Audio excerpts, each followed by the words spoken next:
How to create an account on PayPal. Are you facing issues to create an account on PayPal application? If that's so, then this video might help you out. Without further ado, let's get started. First of all, open PayPal on your mobile device. Once you open the PayPal, you can see the option for login and sign up. You are looking to create an account, right? Tap on sign up. After you click on sign up, write down your email address. After you write down your email address, click on next.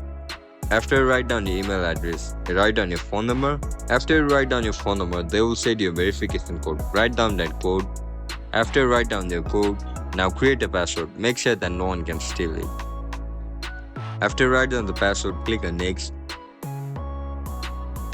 Over here, fill up your personal info. After you fill up all these details, tap on next, agree and create account. And that's it guys, that's how you're gonna create an account on PayPal. If you guys found this video helpful, don't forget to like, share and subscribe to our channel. I'll catch you up in the next one. Bye bye.